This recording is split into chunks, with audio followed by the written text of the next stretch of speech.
Hello, my name is Mark Litwin. I'm the chair of the Department of Urology here at UCLA, where I'm also a professor, and I also help lead our gender health program. We're here today to talk about one particular part of our gender health program, which is called gender affirmation orchiectomy. And I'm going to go through several of the basic approaches to how we think about gender affirmation orchiectomy, cover some of the anatomy and the particulars that may be of interest to you, and then finish with time for questions. So thank you for joining us. Any questions that you have, please send them on social media, either through Twitter or comment on Facebook, and we'll be happy to take questions at the end of our session today. So let's start with a little bit of epidemiology. Epidemiology is basically how we approach looking at large trends in what's going on in a particular area of healthcare.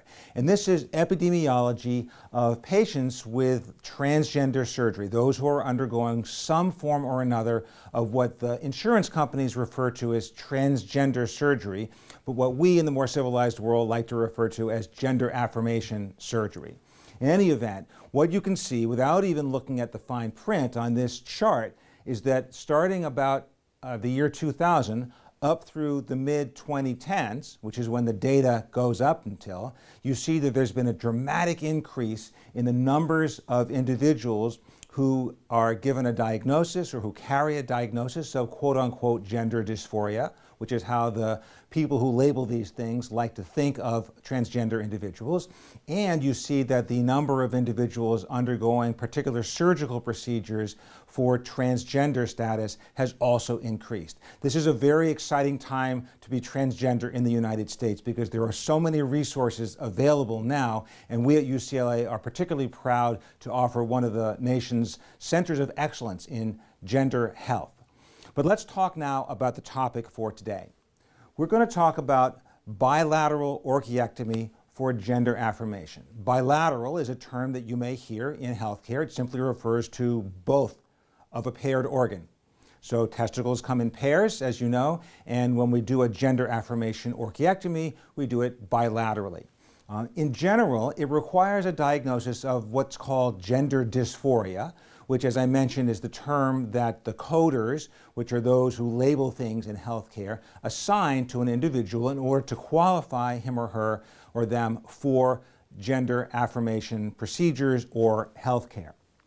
In general, the rules are such that one has to be of consenting age, meaning 18 years of age or older in the United States, and one has to, in general, have one or two letters of support.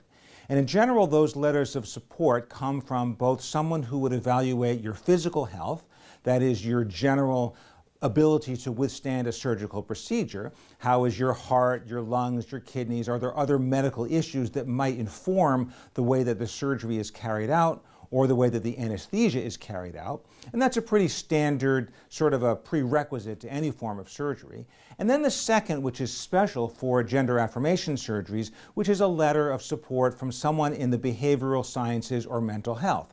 That is someone who has evaluated you to make sure that they agree that you understand clearly what it is you're signing up for and that they feel that you are emotionally, mentally prepared to have this done. So in general, most people who provide services such as surgical procedures for transgender individuals require both of these letters of support. And we'll come back to why that matters in insurance authorization as well, but suffice it to say that over the last several years, the insurance support for transgender surgery has changed dramatically, and it is an exciting time because more and more insurance companies, in particular government insurance agencies such as Medicare and Medicaid, are now approving transgender surgeries, but they in general require some of these prerequisites such as the letters. So that's the administrative part. Next, a bit of anatomy. So for those who don't know or don't want to know, this is what a scrotum looks like, or at least this is a cartoon of a scrotum. And I've got it in three different pieces here. The first is how it looks to the outside. The second is if you peel away the skin. And the third is what's deep inside the scrotum. Most individuals who have or who have explored scrotums don't really understand exactly what's inside that sac. And what you can see here is that inside the skin, if you peel that away, you have a layer of muscles. And the muscles are called the dartos muscles and the cremaster muscles. The dartos muscle is a very flat sheet of paper type muscle that causes the scrotum to contract in cold weather. And the cremaster muscles are little slips of muscle that attach to the testicles and pull them up into the body for protection and also in the cold weather. So that's the muscle layer of the scrotum. Now, if you peel that back and look at the far right picture, that's all the insides of what's in the scrotum. And what you see is that for each side, there's a testicle, or we call it the testis in Latin, in medical. There's also the epididymis, which is the tube system that takes sperm from the testicle up into the body. And then there is a series of nerves and veins and arteries and lymphatics, which are also involved in supplying oxygen and carrying away waste products from the cells of the testicles. When we do a orchiectomy, we make a cut right there and right there to arrest the blood flow to and from the testicles and to allow us to physically remove the testicles. So when we do a transgender orchiectomy, or many types of orchiectomy in fact, we make a small incision here at the top of the scrotum. We dissect down through this muscle layers and we get down to where the action is, and that's where we put a silk suture and tie off the blood supply and then physically remove the testicles. It's actually a fairly minor procedure despite the metaphorical significance of it. So, as I said, bilateral orchiectomy literally means removing both testicles. It's different from what we would call a scrotectomy, which is removal of the scrotal sac. And this is a very common source of confusion for individuals, particularly those who are undergoing gender affirmation orchiectomy, because orchiectomy refers to literally removal of just the testicles. Many people think that it also involves removal of the scrotal sac, but it does not. One can also have a scrotectomy at the time of orchiectomy, but it's something to discuss with the surgeon, with the urologist, to make sure that you're on the same page in terms of what is done. If the scrotum itself is removed, then that is the removal of the sac, that layer of muscle and skin around, and it actually becomes a little bit more involved a procedure than simply doing an orchiectomy. So one has to consider, is it being done for cosmetics or is it being done purely for hormonal control so that we get rid of the natural testosterone? It's a discussion to have with the surgeon. Very often, if an individual will subsequently be undergoing a vaginoplasty of one form or another, we feel very strongly in urology and plastic surgery about maintaining the scrotal skin because it is often used as part of the vaginoplasty. We go through a process where the hair is removed and the skin is actually used as part of the vaginal construction. So if that might be in your future, leave the scrotum intact and just lose the testicles and get the hormonal advantage of that. Going on, a few points about what's involved in a gender affirmation orchiectomy. As I said, it's a fairly minor outpatient surgical procedure, by which I mean you come in the morning or on that day, you have the procedure, usually under general anesthesia. You wake up and you go home the same day. It's very, very uncommon to need to spend any nights in the hospital, and unless there are significant medical issues that might come into play, we try to do this as an outpatient, and that's better for the patient to be able to recover in the home environment. As I mentioned on the diagram, there's a very small incision that's made in the upper midline of the scrotum through which both the left and the right testicle are removed, and then there are dissolvable sutures that are placed in this area which dissolve on their own, so there's no stitches to be removed at a later date. And in general, it's a fairly quick recovery. It is a destination point for so many individuals who are transfeminine and anxious to get rid of those testicles for so many reasons, and yet once the day finally comes, it ends up being a pretty minor procedure with a pretty quick recovery. So you have that to look forward to. It is self-evident, but it's worth saying for the record that it's irreversible, meaning that the testicles cannot be saved or put on ice or cryopreserved and then transplanted back on in the future, should one even want to do that. Technology is not available to do that, and so it is certainly considered irreversible. Now, if someone needs testosterone in their bloodstream later on for one reason or another, that can always be given as a supplement, but the orchiectomy itself, of course, is irreversible. The effects are immediate. So many transfeminine individuals who have been on very high doses of estrogen, as well as even spironolactone, to try and suppress their natural testosterone, will find that virtually immediately their natural testosterone goes to zero or nearly zero. So what that means is that their requirements for estrogen, which at high doses can have some health risks, those requirements go down basically immediately. The need for spironolactone, which is one of the drugs that is often used to suppress adrenal androgens,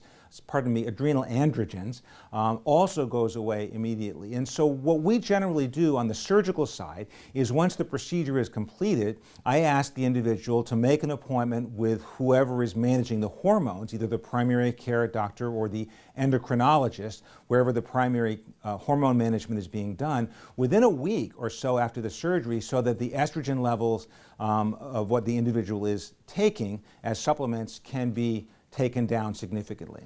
And then for those who are on spironolactone, we tell those individuals to stop taking that drug immediately. So finally, freedom from the bathroom, because spironolactone, of course, is a potent diuretic, and a transgender individual or any individual wants to try to avoid bathrooms as much as possible with all that's entailed in that. So that ends up being a particular advantage of having a gender affirmation orchiectomy. Of course, the cosmetics of it are immediate as well, and that's meaningful for many people. Let's talk for a moment about fertility. Today, more and more, individuals who are transgender are interested in preserving fertility options for the future. And a transfeminine individual who is having testicles removed might decide that they want to preserve that option for the future. And if so, it's certainly something to consider prior to having the surgery done. Once the testicles have been removed, it is not possible to extract sperm from those testicles, because once they're out of the body, that's pretty much it. So if fertility is a possible concern for the future, then banking sperm in a sperm bank, open an account, make a deposit, and the sperm can be kept on ice for many, many months, many, many years even, if need be.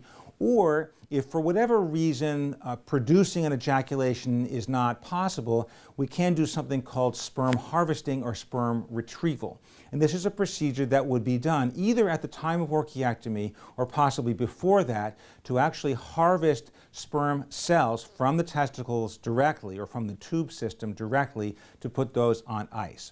It doesn't give you quite as much in the way of latitude for future fertility, but it is an option for individuals who may need it. The easiest and most effective form of preserving an option for fertility is to simply make a deposit at the sperm bank, if that's a possibility for the individual. So something to be attentive to prior to the orchiectomy for sure. So what are the benefits of a gender affirmation orchiectomy?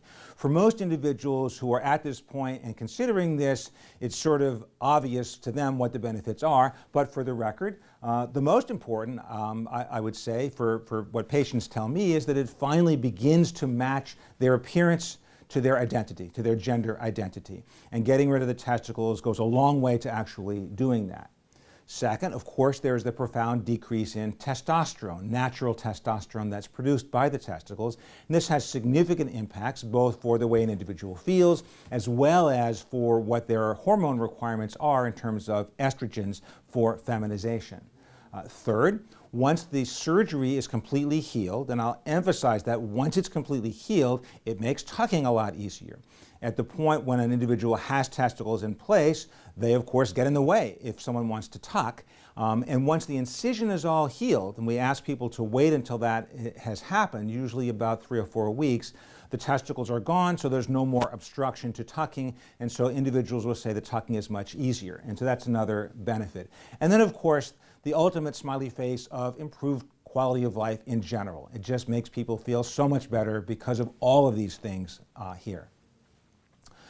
Like any other medical procedure, there are also risks, and you'll have to sign a consent form at the time of surgery saying that you understand and consent to these risks. They're pretty minor. The risks include things such as, with any surgery, the potential for bleeding or infection, the potential for pain or discomfort.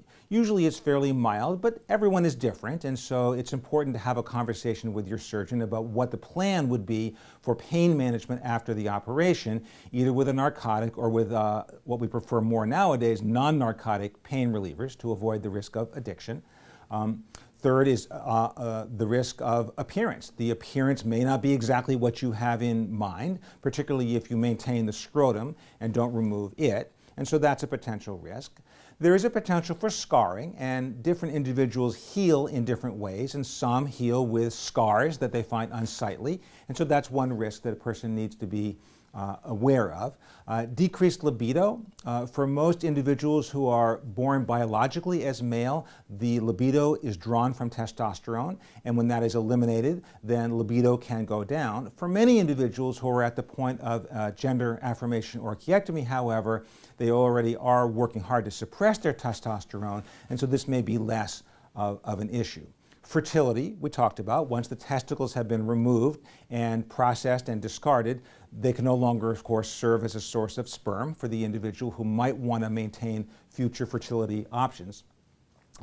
Very, very rare risks include things like nearby nerve damage causing discomfort, or things like the risk of general anesthesia. You know, when someone is put to sleep under general anesthesia and then reawakened, there's always a very, very tiny risk of that whole process, and the anesthesiologist discusses that with the patient at the time of the anesthetic. That's the core, really, of what I think is important to know about gender affirmation orchiectomies. If you're in a major city, hopefully you have access to a center of excellence, a gender health program. If you happen to be on the West Coast or particularly in Southern California, the program at UCLA is particularly notable for its wide support throughout the UCLA system, and for its collaboration with many, many different specialists, including urology, primary care, endocrinology, behavioral health, plastic surgery, gynecology, ENT, dermatology. The list kind of goes on. And this is just a screenshot from our website, as well as the URL for us. Again, if you want to make an appointment, click there at the UCLA website. We provide resources. Another great resource, which you may be aware of, is WPATH, the World Professional Association for Transgender Health. And at their website, all the documents are free, and there's some really, really terrific medical documents as well as patient-oriented documents on how to approach different aspects of gender health, transgender health, both in terms of surgery and in terms of non-surgical aspects of it. This is just a screenshot of some of the many providers at UCLA who are here and who make up our gender health program, which we would invite you to investigate if you are local. And again, questions on social media, please feel free to send them by Twitter or to comment on Facebook. And I'm being handed a series of questions already. Okay, I'll go through these one at a time and try to answer what I think the individual is asking. All right, question number one. The viewer wants to know, is the procedure covered by insurance? And the answer to that is yes and no. Depends on the insurance. Certainly in more progressive states where the insurance laws are managed more progressively, there is more encouragement for insurance providers to cover transgender surgeries, gender affirmation surgeries, gender affirmation care in general. So in general, it's becoming better and better, particularly with surgeries. As you may have heard, in recent years, both Medicaid and Medicare, which are the principal federal and state health insurance programs, have begun to cover transgender surgeries. It does tend to vary from state to state and region to region, but in general, most are covering these surgeries, particularly orchiectomies, for patients who wish to have that done. Second question, How much pain does it involve? How long is the recovery process? Great question. Anyone going through elective surgery is, of course, naturally worried about how much is this going to hurt. And I will tell you that it's highly variable. The worst of the worst, I would say, is fairly minor pain. And the best of the best, individuals will say, gee, doc, I never even took a Tylenol. And we see kind of the gamut of individuals, and you know your body best, and if you tend to shriek at even the sight of a needle, then you might be an individual who needs more in the way of pain medication, whereas if you're someone who can have stitches put into a laceration without even bothering to have local anesthetic, you might be someone who has a higher pain tolerance, a higher pain threshold. So it really is variable from one individual to another, but even the more severe cases is not what we would call severe pain for most people. How long is the recovery process? So for most individuals, it's an in and out surgery the same day, and I tell people that if you have it done on a Friday, that in general by Monday you're ready to go back to work. If your work involves physical work and physical labor, it might be a little bit more time than that. But if you have a job that doesn't involve a whole lot of physical activity or lifting things and moving large boxes around, then people get back to work pretty quickly within a couple, 3 days. All right, next question. Does it matter where the procedure is done? Can I get this done by any urologist? So also a very important question. This is something that we look at not just in terms of gender affirmation surgery, but in terms of surgeries in general. My view of this is that it's not like getting onto an airplane where the federal government certifies and oversees the safety and the quality of air travel, and you know that when you're getting onto a plane, the government has you covered. There really is a lot of variability and variation in the quality of care across different centers, different surgeons, different providers. And so my view on this question is that you really want to get yourself to the best possible, best quality provider, and surgeons in particular. Even though the gender affirmation orchiectomy is a fairly minor procedure, you want to be in the hands of someone who has done this before and someone who's comfortable with this. You want to be in an office where they are receptive and embracing of gender diversity and gender non-binary individuals, gender non-conformity, etc. And so you want to make sure you're in a place where they get the pronouns right, where they greet you appropriately, where they call you by your preferred name, where they accept your definition of family as who the next of kin are. So I believe that all these things go into making high quality care, not just the technical skill of the surgeon, although that of course is important as well. So can I get this done by any urologist? Any urologist is qualified to do the orchiectomy. The variation is going to be in some of these value-added aspects of the care, is my view. Next question. Can I have just the orchiectomy and not undergo any other type of gender surgery? Absolutely is the answer to this question. One of the really terrific things about gender affirmation surgical procedures is that there really is a whole menu of things that different individuals will choose. Many people choose to have top surgery done pretty early on in the process. For transfeminine individuals, for transmasculine individuals, either way. This is generally done by plastic surgeons. And it's also very, very effective, and it makes a big difference as to how people present in general. So top surgery is one thing that can be done kind of a la carte. There is a variety of other surgical procedures that can be done. The gender affirmation orchiectomy for trans feminine individuals is pretty high up on the list as well because of the hormone issues that we talked about. And then there's a whole variety of other things that involve dermatologists for dermabrasion, ENT surgeons for what's called laryngeal shavings, and so the Adam's apple can get shaved down, and there's a variety of other things. Also, probably one of the most complicated or most intense would be vaginoplasty, metoidioplasty, and we're not going to talk about those at length today, but these are procedures that involve going further than the orchiectomy and actually creating a vagina, or for transmasculine individuals, creating a penis or a phallus. And so the advantage of being at a center of excellence is that you have access to a whole host of experts who can provide one or another or another. And some people decide they don't want any surgery at all. They want hormones, and that's it. Other people decide they want the full A to Z, and that's it. And so there really is a lot of latitude in that.